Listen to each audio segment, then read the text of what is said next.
confetti rained down over Buenos Aires as Argentina lifted the World Cup trophy in June 1978. Millions of Argentines danced in the streets, unaware of the horror unfolding just miles away. Beneath the celebration, Argentina's military junta was running a brutal campaign of state repression. The 1978 World Cup asked a question football has never fully answered: does sport legitimize power?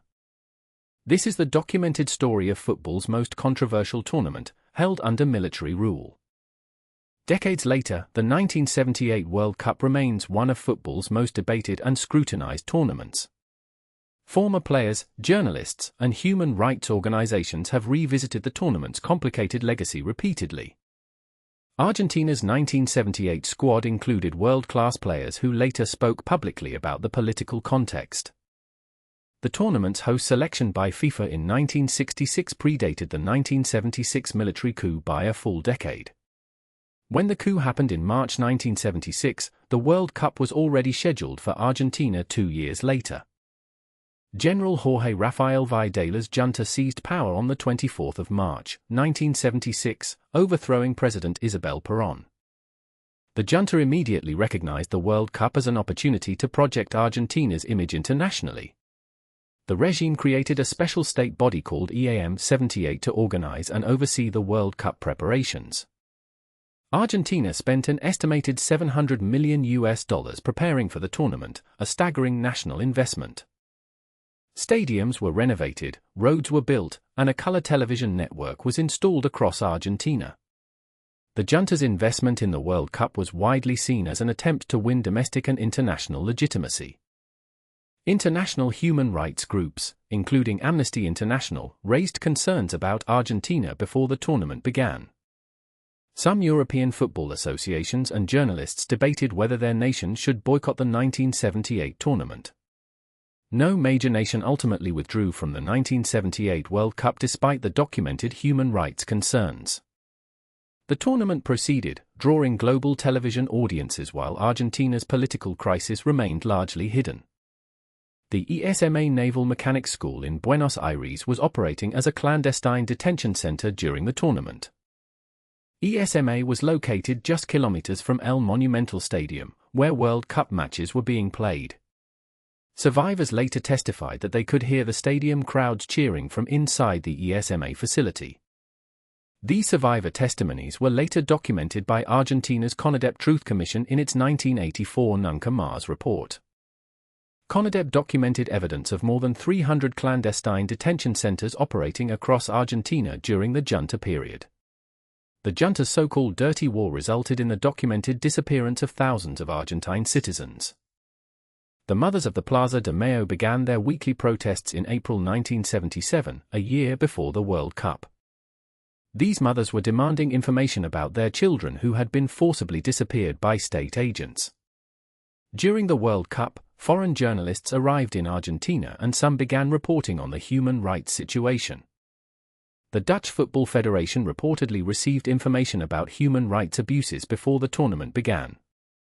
The Netherlands reached the 1978 World Cup final despite internal debates within their delegation about the political context. Johan Cruyff, one of the world's greatest players, did not travel to Argentina for the 1978 World Cup. Cruyff later stated publicly that a kidnapping attempt against his family in Barcelona influenced his decision to withdraw. Cruyff did not publicly cite political reasons for his absence at the time, though he later discussed the tournament's context. Argentina's controversial final group stage match against Peru on the 21st of June, 1978 remains disputed to this day. Argentina needed to beat Peru by 4 goals to advance to the final ahead of Brazil on goal difference. Argentina defeated Peru 6-0, a result that generated immediate suspicion and controversy among observers and journalists. Allegations of match manipulation in the Argentina-Peru game have circulated for decades but remain unproven in court. No football governing body or court has ever issued a formal finding of wrongdoing regarding the Peru match result. The Peru match controversy became one of the most enduring and unresolved debates in World Cup history. The 1978 World Cup was held across 5 Argentine cities between the 1st and the 25th of June 1978. 16 nations participated in the tournament, competing across venues in Buenos Aires, Córdoba, Rosario, Mendoza, and Mar del Plata. Argentina's national team was managed by Cesar Luis Menotti, a coach with a distinctive attacking football philosophy. Menotti later stated publicly that he considered the World Cup victory to belong to the Argentine people, not the regime. Mario Kempes was Argentina's top scorer in the tournament, netting 6 goals including 2 in the final. Kempes was the only player from Argentina's squad who was playing his club football abroad at the time. The World Cup final was played on the 25th of June, 1978 at El Monumental Stadium in Buenos Aires before 71,000 spectators. Argentina defeated the Netherlands 3-1 after extra time to claim their first ever World Cup title. General Videla presented the World Cup trophy to Argentine captain Daniel Passarella on the pitch after the final. The image of Videla presenting the trophy was broadcast to a global television audience of hundreds of millions. The junta used the victory celebrations to organize large public gatherings that projected national unity and regime strength. State media coverage of the World Cup was extensive, with the junta controlling the narrative presented to Argentine citizens. Press freedom was severely restricted in Argentina during the junta period, with journalists facing censorship and persecution. Several Argentine journalists were among those who disappeared during the junta's rule, according to documented records. FIFA President João Havlanger attended the 1978 World Cup and met with Argentine junta officials during the tournament. FIFA did not move the World Cup away from Argentina after the 1976 coup, maintaining its original hosting decision. FIFA's decision to proceed was criticized by human rights advocates but defended by officials on grounds of sporting continuity. Scotland was one of the nations that traveled to Argentina amid domestic debate about the political situation there. Scotland's campaign ended in the group stage, but their match against Peru and Iran became memorable for different reasons. Scottish player Willie Johnston was sent home from the tournament after testing positive for a banned stimulant substance. The 1978 tournament was the first World Cup to use the second group stage format instead of knockout quarter-finals.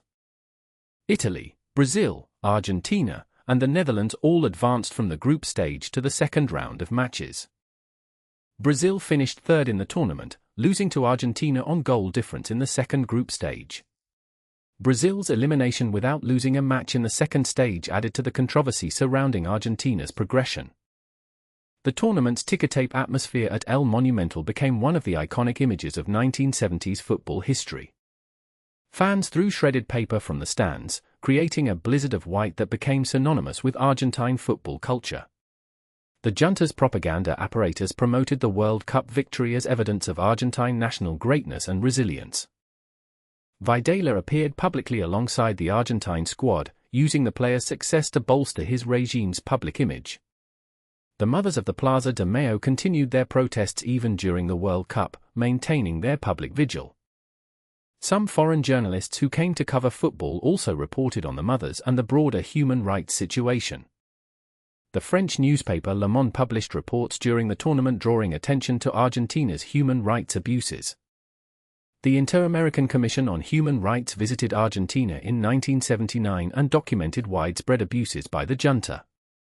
Argentina's military junta ruled the country until 1983, when democratic elections returned civilian government. The CONADEP Commission was established in 1983 under President Raúl Alfonsín to investigate the junta's crimes. The Nunca Más report, published in 1984, documented evidence of approximately 9,000 confirmed disappearances during the junta period. Human rights organizations have estimated the total number of disappearances during the junta period at around 30,000.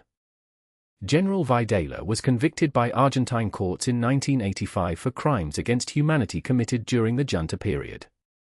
Videla received a life sentence in subsequent trials and died in prison in Argentina in 2013. The ESMA facility in Buenos Aires was converted into a museum and memorial site for victims of the junta.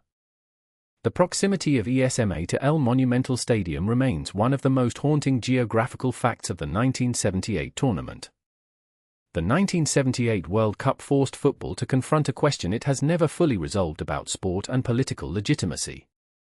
Argentina's players won a genuine sporting competition, but the regime exploited their victory for its own political purposes. The mothers of the Plaza de Mayo stood as a moral counterpoint to the celebrations happening across Buenos Aires. Their courage in protesting during one of Argentina's most celebrated moments remains a defining act of civic bravery. The 1978 tournament raised enduring questions about FIFA's responsibility when hosting nations have poor human rights records. Those debates have resurfaced repeatedly in subsequent decades as football has been hosted in other controversial political contexts. Argentina's 1978 squad produced genuine footballing brilliance that deserves to be remembered on its own sporting terms. But the full story of 1978 cannot be told without acknowledging the terror that existed alongside the tournament. The survivors who heard the crowd roaring from inside ESMA are the most powerful witnesses to that terrible contradiction. Football gave Argentina a moment of joy in 1978, but history demands we remember everything that surrounded it.